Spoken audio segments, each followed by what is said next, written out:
Okay. Am I audible? Yes, sir. Yes, sir. Did you people understand that in this case, about this red axis, we can conserve angular momentum? Did you understand this? क्या इस vertical axis के about हम angular momentum conserve कर सकते हैं because कोई torque नहीं है, ठीक है ना? यहाँ तक Yes, sir. एक्सेप्टेबल सबको, यू नो? हाँ सर। ओके, अच्छा अभी हम बोलेंगे, ठीक है, टॉर्क तो जीरो है, तो हम पहले का मोमेंटम एंगुलर मोमेंटम और बाद का किसी भी वक्त का एंगुलर मोमेंटम हम कंजर्व कर सकते हैं, ठीक है ना? तो देखो, अभी अगर हमको एंगुलर मोमेंटम लिखना है तो तुमको सबसे पहले ये डिसाइड करना पड़ेगा कि एंगुलर मोमेंटम किसका, कौन से सिस्टम का, तुम्हारे सिस्टम में कौन कौन है। दैट मीन्स तुमको अगर एंगुलर मोमेंटम लिखना है तो डिस्क का लिखना पड़ेगा और आदमी का भी लिखना पड़ेगा। तो इनिशियली डिस्क का एंगुलर मोमेंटम क्या, डिस्क तो एक रिजिड बॉडी है और एक रिजिड बॉडी का एंगुलर मोमेंटम कितना होता है, that is very very simple. हम उसको कैसे लिखते हैं, can anyone tell me disc का एंगुलर मोमेंटम क्या होगा? हाँ सर आई ओमेगा, सो आई हो जाएगा ml square by 2. ml square by 2 into omega, into right? Plus, yes. can you tell me what is the moment of inertia of the man? Man को तुम Sir. Point mass जैसा treat करोगे initially. Initially, come on. What is the moment of inertia of the man initially? I'm waiting for an answer. Come on. Initially, where was the person standing? Sir Center. Zero होगा। Zero होगा sir. Exactly. वो exist पे try करेगा, ये सुनना चाह रहा था कि वो जीरो हो जाएगा, ठीक है ना? This is zero. Yes. Krishangi correctly said, समझित correctly said zero होगा। इसका आंसर क्या होगा in this case? इसका आंसर जो होगा that is mr square by 2 into omega, और ये जो ओमेगा है उसका वैल्यू हमको पता, हमने निकाल कर रखा है, इनिशियल ओमेगा है ये, ठीक है? जैसे दिस इज इनिशियल ओमेगा, इसका वैल्यू हमको पता है। Now can you tell me what will be the final angular momentum of the system? Now this is challenging. जब बंदा यहाँ पहुंच जाएगा, ऑब्वियसली इनिशियल एंगुलर वेलोसिटी अगर ओमेगा आई है, जैसे उसके बाद ओमेगा आई का वैल्यू बदल के ओमेगा एफ हो गया। Now in this case, can you tell me what is the angular momentum of the system when the person is at a distance of 2 meters from the axis? तुम क्या बोलोगे? Sir हम सबसे पहले disc का angular momentum लिखेंगे। We shall first write the angular momentum of the disk and then we shall write the angular momentum of the person. So disk angular momentum क्या होगा? Very simple, mr square by 2. mr square by 2. Omega 2 लिख दिया, sorry omega F लिख दिया, है ना? Omega F plus, अभी आदमी का मोमेंट ऑफ इनर्शिया क्या है? वेरी सिंपल, देखो आदमी यहाँ पर है, इसको हम पॉइंट मास जैसा ट्रीट करेंगे, ये हो गया एक्सिस। पॉइंट मास का एक्सिस से मोमेंट ऑफ इनर्शिया अगर हमको निकालना है वो बहुत सिंपल है, mr स्क्वायर होता है। Do you agree with this? Yes, sir. होता है ना? Yes, yes sir. तो आदमी का मास में कैपिटल m लिख देता हूँ, दैट इज mr स्क्वायर। और ये भी तो डिस्क के साथ ही गोल घूम रहा है ना, ये भाग तो आगे रहा है लेकिन गोल घूम किसके साथ रहा है? It is rotating along with the disc. के साथ। तो डिस्क का जितना एंगुलर वेलोसिटी होगा, इस आदमी का भी उतना ही एंगुलर वेलोसिटी होगा। तो हमने यहाँ पर ओमेगा एफ लिख दिया। Do you agree with this? देखो इसको, इससे कंफ्यूज मत होना। Maybe that person is running radially outward, but वो बंदा जिस प्लेटफॉर्म में खड़ा हुआ है वो प्लेटफॉर्म गोल घूम रहा है, तो बंदे का जो मोशन है वो थोड़ा कॉम्प्लिकेटेड है। एक तो वो रेडियली बाहर की तरफ भाग रहा and at the same time वो डिस्क के साथ गोल भी घूम रहा है।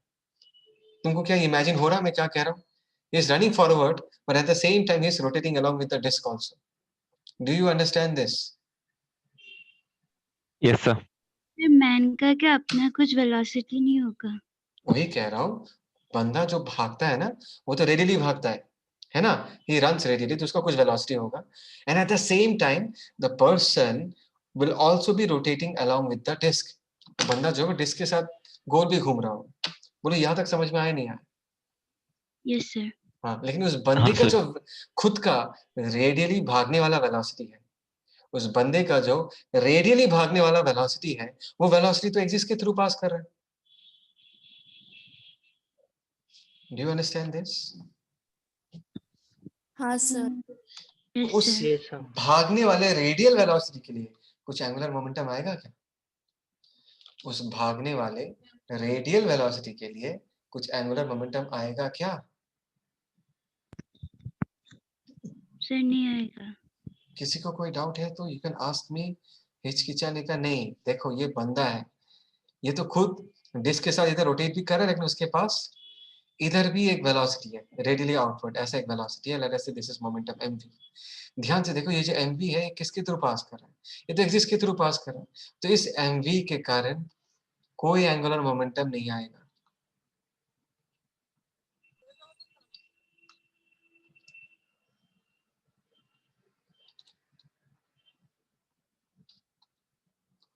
कोई एंगुलर मोमेंटम नहीं आएगा, क्योंकि इसका लीवर आर्म क्या है? इसका लीवर आर्म का लेंथ 0 है, बिकॉज mv जो है वो एक्सिस के थ्रू पास कर रहा है। तो रेडियली आउटवर्ड वेलोसिटी के लिए कोई एंगुलर मोमेंटम नहीं आएगा, लेकिन एज बिकॉज वो बंदा डिस्क के ऊपर है, डिस्क रोटेट कर रहा है, वो भी डिस्क के साथ रोटेट कर रहा है, इसलिए मैंने यहाँ पर ओमेगा फाइनल लिख के रखा है। बोलो जनता को ये समझ में आया नहीं आया? हाँ सर। हाँ सर। Yes, sir. ओके। हाँ सर। एंड बस हो गया प्रॉब्लम सॉल्व। यहाँ पर ना एक चीज नहीं लिखने से भी चलता, यहाँ पर डिस्क का मोमेंट ऑफ इनर्शिया ऑलरेडी दिया हुआ है 1200, ठीक है ना? तो mr²/2 नहीं लिखा, हम डायरेक्ट 1200 लिख सकते हैं। Is that clear? तो मैं इसको mr²/2 नहीं लिखता, ठीक है ना? इसको mr²/2 नहीं लिखता, इसको डायरेक्ट दिया जब है 1200, मैं डायरेक्टली 1200 लिख दूंगा। 1200 नहीं लिख के मैं आई लिखता हूँ। लेट अस से इसका आई है, इसका भी आई है। And that's because net torque acting on the system about the axis is equal to 0. We can write that L final will be equal to what? L initial. तो यहाँ पर हम क्या लिख देंगे? That is I omega final plus m capital R square into omega final is equal to initial में कितना आएगा? I into omega initial. वहाँ समझ में आया? तो इस I का वैल्यू 1200 दिया हुआ है ना? कैपिटल M का वैल्यू भी दिया हुआ है 80 kg, और R का वैल्यू कितना है? 2 मीटर दिया हुआ है। ओमेगा फाइनल हमको निकालना है, आई का वैल्यू 1200 दिया हुआ है, एंड ओमेगा इनिशियल भी दिया हुआ है, दैट इज π/5। तो अगर तुम इस इक्वेशन को सॉल्व करोगे, यहाँ से तुम आराम से ओमेगा फाइनल निकाल सकते हो। You can very easily find out the value of omega final. Is that understood by all of you? Yes sir. Yes sir. Yes sir. Yes, sir. चलो मैंने यहाँ पर तुमको लिख के भी दिया है, ध्यान से देखो। यहाँ पर friction on both the persons in the disc passing through the axis, so no torque. mg and normal cannot produce torque about axis। मतलब इस बंदे का जो mg है ना, ट्राई टू अंडरस्टैंड। चलो ये भी बता के रखता हूँ। इस बंदे का जो डाउनवर्ड डायरेक्शन में mg लगेगा, और ये डिस्क जो नॉर्मल लगाएगा इस पे, ये कुछ टॉर्क प्रोड्यूस नहीं कर पाएगा। खुद सोच के देखो, डिस्क को अगर नीचे दबाओगे, ये डिस्क गोल घूमेगा क्या? नहीं घूमेगा। नॉर्मल डिस्क इस आदमी को किधर पुश करे? ऊपर की तरफ। Normal and mg they will not be able to produce any torque. किसी को कोई डाउट इसमें? Anyone having any doubt in this कि mg टॉर्क प्रोड्यूस नहीं कर सकता? ये मैंने पहले हाँ कभी सर। नहीं बताया, लेकिन तुम इसको फील कर सकते हो। mg डिस्क को एक्सिस के अलोंग नीचे दबा रहा है। अगर तुम डिस्क को नीचे दबाओगे, नीचे की तरफ दबाओगे, तो वो डिस्क कभी घूम नहीं पाएगा, बिकॉज डिस्क का एक्सिस दिख रहा है ना। mg जो है वो एक्सिस के पैरेलल है। ये मैं फर्स्ट टाइम बता रहा हूँ, इसलिए ध्यान से समझना। इसमें कुछ थ्योरी नहीं है, जस्ट सिंपली तुम ये समझ सकते हो कि mg फोर्स अगर डिस्क पे लगेगा, क्या ऐसा फोर्स इस डिस्क को रोटेट कर सकता है क्या? नहीं रोटेट कर सकता। इसलिए mg और नॉर्मल के लिए भी कोई टॉर्क हम कंसीडर नहीं करेंगे, and that is the reason we are able to conserve angular momentum in this case. Is that clear? Yes sir. Yes sir. चलो इसका एक स्नैपशॉट ले लो, टेक अ स्नैपशॉट।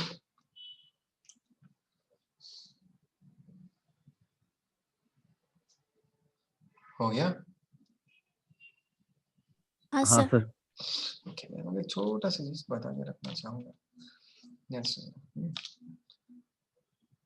सर एक डाउट था हाँ, बोल बोल। सर, इसमें जो सर आदमी आया वो आके सर पूरा सरकमफेरेंस मतलब पेरीफेरी तक आया होगा इस क्वेश्चन में? पेरिफेरी हो या डिस्क के कहीं बीच तक हो, ऐसा कुछ स्पेसिफाई नहीं किया है क्वेश्चन में कि पेरिफेरी तक पहुंचा ही है। सिर्फ बोल दिया कि 2 मीटर तक रेडियली आउटवर्ड भाग के पहुंचा है, 2 meters. Whether that person will reach the periphery और नॉट, इसको लेके कुछ कमेंट नहीं किया, और ये हमको चाहिए भी नहीं ना। We don't need that information कि पेरिफेरी। सर उसमें जो लिखा था सर, आदमी का जो मोमेंट ऑफ इनर्शिया mr², तो सर उसमें r तो रेडियस होगा ना नहीं नहीं डिस्क नहीं का? नहीं, आर 2 मीटर है, R is 2 meter in this case. ये जो mr² मैंने लिखा है ना यहाँ पर, ये जो देखो 2 मीटर लिख के रखा है, दिख रहा है ना यहाँ पर? ये वाला, हाँ ये रेडियस नहीं भी हो सकता, मैंने रेडियस नहीं लिखा है, सिंपली आर लिखा है। R is the distance of the person from the axis, that is 2 meters. Okay sir. ठीक है, अच्छा तो देखो, यस सर। क्लियर है, पक्का, डन। हेलो, हाँ सर। Yes sir. देखो ये अर्थ है फॉर एग्जांपल, राइट, अर्थ है ये, दिस इज अर्थ, ठीक है। एंड हमको पता है कि अर्थ के पोल्स में बहुत सारा बर्फ जमा हुआ है, राइट, ये पोल्स में ऐसा बर्फ जमा हुआ है। थोड़ा एग्जैजरेटेड डायग्राम है लेकिन आई होप सो तुमको समझ में आए, too much of ice, right. और अर्थ का जो रोटेशन वाला एक्सिस है, वैसे अर्थ का रोटेशन वाला एक्सिस ऐसा है, this is the axis about which earth rotates. किसी को कोई डाउट इस यहाँ तक, किसी को कुछ पूछना है यहाँ तक? समझ में आया? Is that clear? बोलो। Yes sir. Yes, sir. Okay. So can I say most of the ice is located near the axis? Near axis?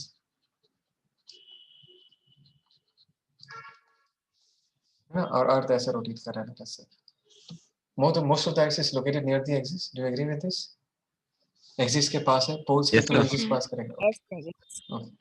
Yes. तो मुझे ये पता है कि मोमेंट ऑफ इनर्शिया जो है वो मास के डिस्ट्रीब्यूशन पे डिपेंड करता है। मोमेंट ऑफ इनर्शिया जो है वो एक्सिस के डिस्टेंस पे डिपेंड करता है कि एक्सिस से जितना दूर होगा मोमेंट ऑफ इनर्शिया उतना ज्यादा होगा। यहाँ पर सारा आइस जमा हुआ है, पोल के बहुत पास है, ठीक है, और अर्थ रोटेट कर रहा है, ठीक है ना। और अर्थ पे नेट टॉर्क क्या है? 0। अर्थ पे कोई एक्सटर्नल फोर्स नहीं लगता। Do you agree with this? और अर्थ पे अगर ग्रेविटेशनल पुल लगता भी है, वो किसके थ्रू पास करता है? अर्थ के सेंटर के थ्रू पास करता है। जो सन का ग्रेविटेशनल पुल है या किसी और का ग्रेविटेशनल पुल, मतलब जो नेट पुल है, वो अर्थ के सेंटर के थ्रू पास करता है। Do you agree with this? Yes sir. Yes, sir. तो अर्थ पे अगर नेट टॉर्क 0 है, तो अर्थ का जो एंगुलर मोमेंटम है, मैं कह सकता हूँ कि I omega will be a constant, है ना। Angular momentum is not going to change, angular momentum will be a constant. किसी को कोई डाउट? नहीं सर। नो पक्का? सर। पक्का। अभी एक बात बताओ, if this ice melts, ice अगर मेल्ट होता है तो सारा आइस मेल्ट होकर किस तरफ जाएगा?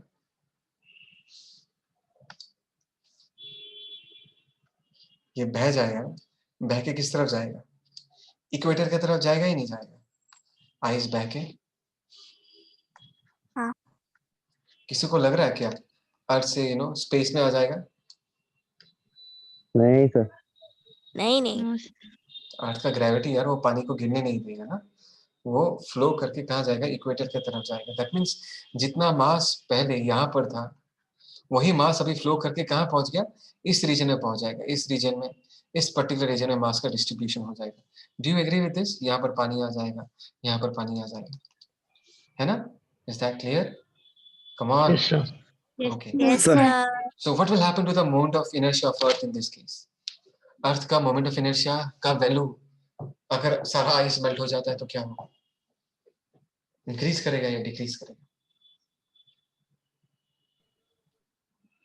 Sir increase. It will increase, exactly.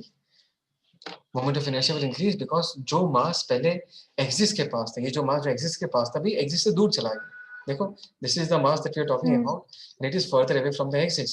So what will happen to I in this case? We know that I into omega is constant. What will happen to I in this case? Moment of inertia is increased. So what should happen to the angular velocity of Earth to keep the product constant? Decrease. Yes, which means what? अगर ice melt हो जाता है ना, तो ऐसा होने से earth will slow down. अर्थ का जो रोटेशन है वो स्लो डाउन हो जाएगा। इसमें कभी कभी वो लोग क्वेश्चंस पूछ देते हैं कि जस्ट इमेजिन करो कि अगर आइस मेल्ट हो गया, है ना, तो what will happen to the rotational speed of earth? The rotational speed of earth is going to decrease because moment of inertia of the system will increase, and as because the product of I and omega always has to stay constant. ये समझ में आया सबको? Is that clear? हाँ, sir. हाँ, Yes, sir. sir. चलो इसका photo खींच कर रखो, फोटो।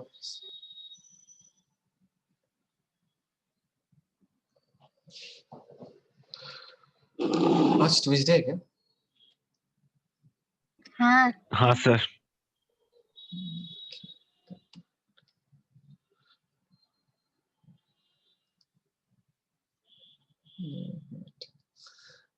पाँच मिनट का ब्रेक। हाँ, after that will start. Take 5 minutes break, उसके बाद स्टार्ट करेंगे फिर से, ठीक है? सर अभी कितना बज रहा है? What is the time now? 8:03। 8:10 से फिर से चालू करेंगे, ठीक है? ठीक है सर। ओके सर आप छोड़ के मत जाओ, इसको ऑन ही रहने दो। ओके ओके, 8:10 को मिलेंगे फिर से। Okay sir.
Okay, I am back. देखते हैं और थोड़ा सा टाइम पढ़ लेंगे और देन विल मूव अहेड। आज के लिए खत्म करेंगे, एक ही बस क्वेश्चन थोड़ा सा, लेकिन जो क्वेश्चन है वो खतरनाक बात हो क्वेश्चन। गया आपका?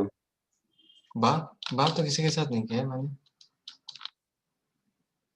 एज्यूम बहुत करता है भाई। तो आप स्टार्टिंग से क्यों नहीं था वो बता, तू कहाँ था बोल। सर आपका बात हो गया? किसके साथ भाई? अरे सर आप ऑडियो म्यूट करना भूल गया था शायद से। नहीं, म्यूट किया था मैंने। नहीं सर आप भूल गए थे। तू क्या सुना वो बता मेरे को। अरे सर वो थोड़ी बता सकते हैं, कल आप आइएगा कल बताएंगे। भाई मैं कच्चा खिलाड़ी नहीं हूँ, मैं म्यूट करके रखता हूँ, टेंशन मत ले तू। मतलब आप सिर्फ कुछ कर तो रहे थे। करने का क्या है भाई, घर पे बैठकर क्या करेंगे, यूट्यूब का वीडियोस देख रहा था थोड़ा ब्रेक के लिए, और क्या टाइम पास। चलिए आप स्टार्ट कीजिए। ओके फाइन, लास्ट यही क्वेश्चन करते हैं, ठीक है? बाकी जनता है प्रेजेंट अकेले रहते हैं? भाई? हाँ हाँ, सर सर। है। सब लोग हैं ना? Okay okay okay, let's start the discussion. Let's see this question, ठीक है ना? बहुत ही थोड़ा आराम से हम लोग भी सुनने के लिए। ओए देखो, a string is wrapped several times around a cylinder of mass m, ठीक है ना? यहाँ पर एक पिक्चर है, एक सिलेंडर का पिक्चर है, ध्यान से देखो। This is the cylinder in this case.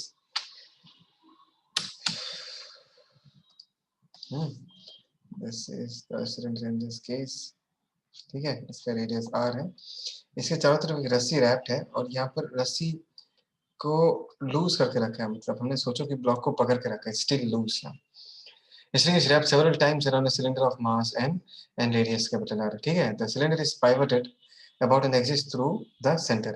A block of mass m is tied to the string, rests on a support so that the string has no slack. The block is carefully lifted vertically by small distance h and then the support is removed. मतलब simple है, इतना load मत लो, मतलब ऐसा समझ लो कि ये जो ब्लॉक है ना, एम ब्लॉक, इसको जब रस्सी पूरा सीधा था तब तो रस्सी टाइट है, लेकिन ब्लॉक को पकड़ के कितना डिस्टेंस ऊपर उठाया गया, h डिस्टेंस ऊपर उठाया गया। The block is moved up by distance of h, ऐसा समझ लो। ब्लॉक है that is moved up by distance of h. The block is carefully lifted vertically by small distance h and then the support is removed. Just before the string becomes taut, evaluate the angular velocity of the cylinder, the speed v0 of the falling body, and the kinetic energy of the system. इस line को पढ़ो और बोलो तुमको समझ में आया नहीं। Just before the string becomes taut, evaluate the angular velocity of the cylinder, the speed v0 of the falling body, and the kinetic energy of the system. You get the question? क्या तुमको ये question समझ में आया? जनता बताओ, question समझ में आया नहीं आया? हाँ सर। ये पुली है, आधा है, आधा नीचे वाला नहीं है। देखिए रस्सी है, और लेट्स से हमने ब्लॉक को ऊपर उठा के रखा, we have picked the block upwards, तो ब्लॉक यहाँ पर है, ठीक है? एंड लेट अस से भाई ये 10 मिनट में खत्म हो जाएगा, जल्दी जल्दी करते हैं। लेट अस से इसका मास क्या है, लेट अस से इसका मास इन दिस केस m है, ठीक है ना? हमने इसको फॉर एग्जांपल एक जब स्ट्रिंग सीधा था, यहाँ पर जैसे लिखा हुआ है, a block of mass m is tied to a string rest on a support so that the string has no slack. No slack मतलब इनिशियली रस्सी में कोई लूजनेस नहीं था, रस्सी टाइट था, मतलब ब्लॉक नीचे था, the block was actually downwards, कहीं यहाँ पर था। उसके बाद हमने क्या किया, ब्लॉक को h हाइट ऊपर उठा दिया, we have moved the block h height upwards, जहां से था वहां से h हाइट ऊपर लेके चले गए। बोलो यहाँ तक समझ में आया नहीं आया? आया सर। ओके, Yes, हाँ sir. सर। तो बोला है आया सर। हाँ sir. the block is carefully lifted vertically by small distance and the support is then removed, मतलब ये है, यहाँ पर एक टेबल था, टेबल के ऊपर ब्लॉक था, तो बोला कि इस टेबल को हटा दिया, नीचे का जो टेबल है इसको हटा दिया, ठीक है? Okay, just before the string becomes taut, evaluate the angular velocity of the, मतलब अभी सोचो कि इस ब्लॉक को अगर मैं रिलीज कर देता हूँ, क्वेश्चन जो है ये बोल रहा है कि अगर इस ब्लॉक को हम रिलीज कर देते तो block what will happen with the block will come down, right? And लिखा है just before the string gets taut, string taut कब होगा? ब्लॉक को कितना डिस्टेंस नीचे आना पड़ेगा फिर से स्ट्रिंग को टाइट होने के लिए? H. राइट। तो जस्ट जब वो एज कवर ही करने वाला होगा, जब वो जस्ट एज कवर ही करने वाला होगा, तो उस वक्त ब्लॉक का वेलोसिटी कितना पूछा है, इस पुली का एंगुलर वेलोसिटी कितना वो पूछा गया है, ठीक है ना। And what is the kinetic energy of the system. देखो एज हाइट ब्लॉक अगर उतरता है, एक बात को समझो, अगर रस्सी लूज है, लूज रोप के लिए टेंशन हमेशा क्या होगा? जीरो। और जब तक रस्सी टाइट नहीं होगा तब तक टेंशन जीरो ही रहेगा। दैट मीन्स यहाँ पर अगर हम ब्लॉक को रिलीज करते हैं, आई थिंक सो तुमको ये समझ में आता है कि ब्लॉक पे सिर्फ एक ही फोर्स लगेगा, that is MG. Tension force तो लगेगा नहीं, बिकॉज रस्सी लूज है, और अगर रस्सी लूज है तो टेंशन नहीं लग सकता। So this is basically freely falling object and just before the string gets tight, मुझे पता है कि एच हाइट तक अगर कोई बॉडी गिरता है उसके पास वेलोसिटी कितना हो जाएगा? Root over of 2gh। क्या तुम लोगों को ये बात समझ में आया? Did you understand this? हाँ सर। ठीक है, so this is the velocity just before the string gets tight। ठीक है, ये velocity हमने root over of 2gh लिख दिया।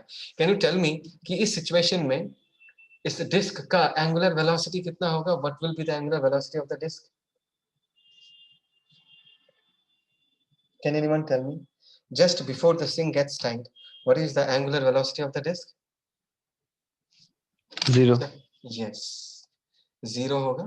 इसका सिंपल सा आंसर है सर, रस्सी में तो टेंशन है नहीं। अगर रस्सी में ही टेंशन नहीं है तो इस पुली को कौन गोल घुमाएगा? बिकॉज पुली को गोल घुमाने के लिए कौन रिस्पॉन्सिबल होगा? सिर्फ और सिर्फ टेंशन।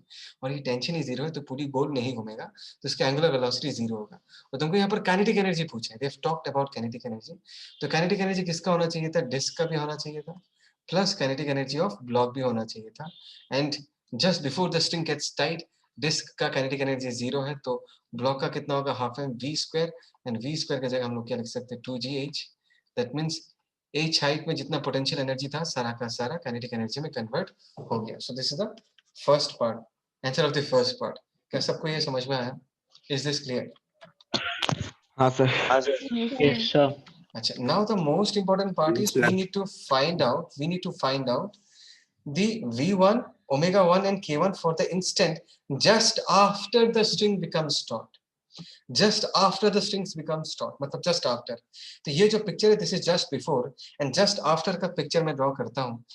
तो आई होप से तुम सबको ये समझ में आएगा कि रस्सी अगर टाइट होगा वो सडनली टाइट होगा। सडनली अगर टाइट होगा तो ब्लॉक पे इनिशियली टेंशन जीरो था, फटाक से टेंशन आएगा और ब्लॉक पे ऊपर की तरफ एक टेंशन वाला झटका लगेगा। Do you agree with this? Block Yes पे sir. ऊपर की तरफ एक टेंशन Yes, वाला sir. झटका लगेगा। कोई डाउट? No, sir. नहीं। Okay fine. इसमें एमजी तो है, लेकिन याद है ना मैंने इंपल्सिव नॉन इंपल्सिव का कहानी बताया था। तो टेंशन के सामने ये जो टी है ये इंपल्सिव फोर्स होगा और ये जो एमजी है वो नॉन इंपल्सिव। तो we are talking just before and just after. ये जो कहानी है ये just before and just after का कहानी है। And I hope so you remember, ये टाइम इंटरवल इतना छोटा है कि एमजी के कारण जो मोमेंटम चेंज आ सकता है उसको हम नेग्लेक्ट करेंगे, बिकॉज यहाँ पर सिर्फ झटके देने वाला फोर्स का ही सिग्निफिकेंट कंट्रीब्यूशन होगा मोमेंटम को बदलने में। तो टेंशन इंपल्सिव फोर्स है, तो tension only will be responsible for changing the momentum. MG का कोई रिस्पॉन्सिबिलिटी नहीं होगा मोमेंटम चेंज करने में, बिकॉज एमजी एक नॉन इंपल्सिव फोर्स है और हमारा जो पीरियड ऑफ डिस्कशन है that is very very small. We are talking just before and just after. सबको समझ में आया ये चीज? कोई डाउट? हाँ सर। कोई डाउट? Yes, sir. हाँ सर। Okay fine. तो देखो you need to understand something in this case. यहाँ पर हम लीनियर मोमेंटम का कंजर्वेशन नहीं करेंगे। देखो इंपल्सिव फोर्स अगर इंपल्सिव है तो उसका टॉर्क भी इंपल्सिव होगा। Do you agree with this? अगर फोर्स इंपल्सिव है तो उसका टॉर्क भी क्या होगा?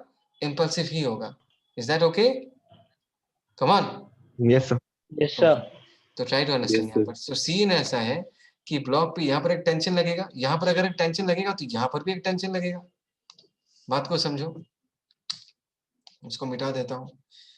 After just after the string gets taut, block पे टी लगेगा, यहाँ पर भी टी लगेगा। तो अगर मैं इसको अपना एक्सिस मानूं, if I take this as an axis, तो इस टी का जो टॉर्क होगा टी इंटू आर वो क्लॉकवाइज होगा, और इस टी का ध्यान से देखो, इस ब्लॉक पे जो टी है और अगर ये एक्सिस है, ट्राई टू अंडरस्टैंड, इस टी का भी लीवर आर्म क्या होगा?